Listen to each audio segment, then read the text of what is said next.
So, you need to read this sign.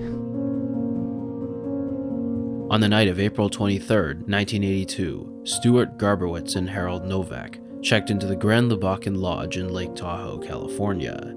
The following morning, they drove 8 miles to a ski resort then known as Squaw and purchased lift tickets. The only thing we know about what happened next is that their final run was up the Siberia chairlift. A week later, the lodge reported that nobody had slept in their room since the morning of April 24th. Search and rescue efforts began on May 2nd, but by that point, experts were almost certain that it was going to be a body recovery. 3 months passed. Then a Squaw Valley resident stumbled upon a ski boot in Five Lakes Creek. Searchers followed the trail downstream and discovered ski poles, sunglasses, then finally, the body of Harold Novak. To this day, nobody knows the final resting place of Stuart Garbowitz. Let's try to put ourselves in the perspective of the two who disappeared. Both men were experienced and aggressive skiers, and what better place to take advantage of that than one of the resort's most iconic features? Squaw Peak, now called Palisades, can be skied down in a number of ways, but there is such thing as the wrong way. At the top, you'll see many signs marking the ski boundary, so it's highly unlikely the two men ventured this way by accident, but we can be pretty certain that they had no idea what they were getting themselves into. The area between Palisades and Alpine Meadows is known as Five Lakes Basin, and it's filled with steep mountains and rugged wilderness. Had they been familiar with the terrain, they would have known that the only way to civilization was by hiking a mile upstream toward the lakes. Instead, they followed the flow of the creek, and it's easy to see why they didn't make it. There's only been one search that we've been on through all these years that we have never found the person. The Tahoe Nordic Search and Rescue Team were already quite familiar with the dangers lurking in Five Lakes Basin. 2 years prior, a family of 4 got lost in this very region. Fortunately, they had made a life-saving decision to put their 5-year-old daughter in Squaw Valley daycare. If someone is accounting for you, the odds of survival rise significantly. The family of 4 was only trapped in the stormy wilderness until 10 o'clock the next morning. They didn't have enough time to stray far because the search and rescue team are very good at what they do. 40-some years ago, we had a young boy, 2 young boys that were lost. It was just a bunch of different people that came together and did their best they could, which just wasn't good enough. Sparked by tragedy, this group of volunteers has saved hundreds of lives, around 85% of which being riders who strayed from the boundaries of a ski resort. In the backcountry, anything could happen, even with proper knowledge and preparation. Without it, you better hope somebody notices that you're gone. A lot of the very experienced skiers will have a lapse in judgment. It was a Saturday in early December of 1994. Alan Austin, a lawyer from Atherton, told his kids that he would be back after one final run up the KT-22 chairlift, but he never showed up. 40 minutes later, his family reported him missing, prompting ski patrol to sweep the resort for 6 hours in search of the man. Not a single track was found, meaning this was about to become a full-scale mission to fight a storm that had no plans of letting up. Alan Austin was definitely somewhere, but nature wasn't going to make it easy to find him. Squaw Valley's director of ski patrol called it the most dangerous rescue operation he'd ever encountered. The next morning, 40 people were out there looking while a mix of rain and snow created perfect conditions for an avalanche to break. And their efforts yielded no success.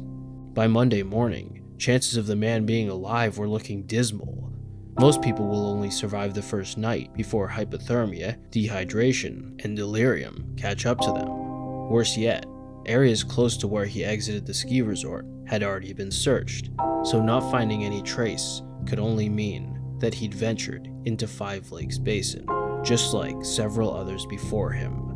But the family had not lost hope. On that bleak morning after the second night, his wife stated that he was somebody with real good judgment. He wouldn't just freak out in a crisis. If anyone could make it out alive, it was Alan Austin. Rescue teams weren't as hopeful, but the search went on. By now, The Placer County Sheriff's Department, ski patrol from several mountains, and specially trained dogs were all pitching in. But their biggest breakthrough came on Monday afternoon when a major window opened. The skies cleared just enough for a helicopter to take flight. On board was the mountain manager at Squaw, and he asked the pilot to fly over the backside of KT-22. To everyone's shock, there was a guy standing right there wearing a yellow jacket. Let's rewind to Saturday afternoon.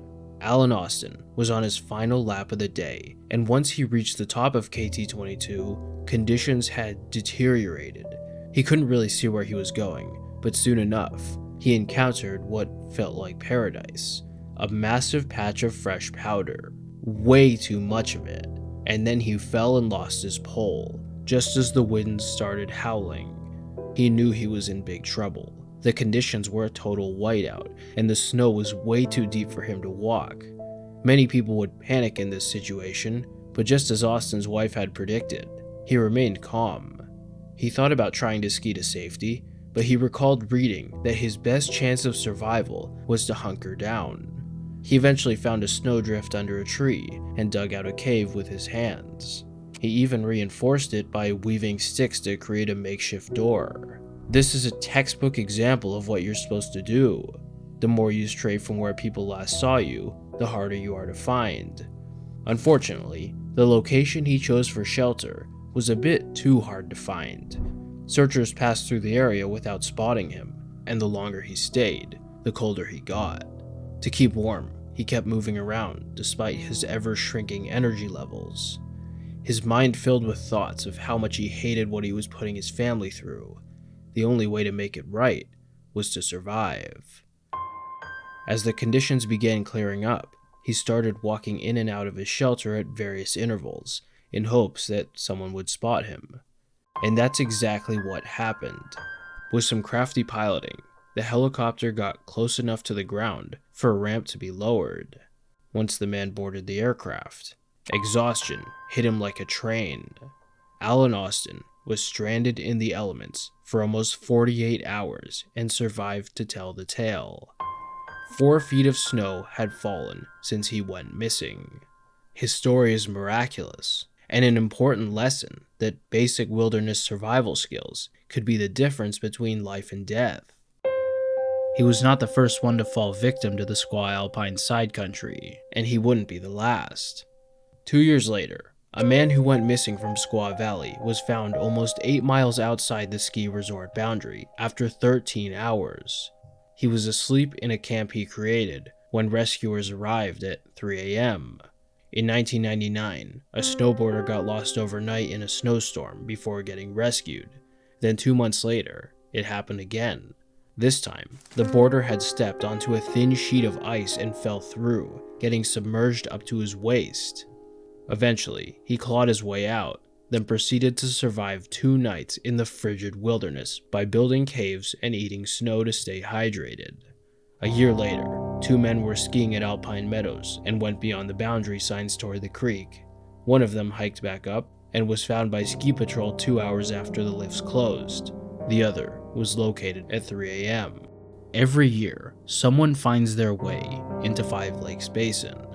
Nowadays, so many people carry cell phones that getting stranded for an extended period of time is unlikely to happen. A much more imminent danger is the risk of an avalanche, not just for anyone who goes missing, but for rescue teams as well. The people who do this work are not in it for the money. They're volunteers who risk their lives to save others. It's a brutal job, and one that's provided an incredible service to the community. The only thing that's changed with time is that Squaw Valley's death trap now belongs to a mountain called Palisades Tahoe.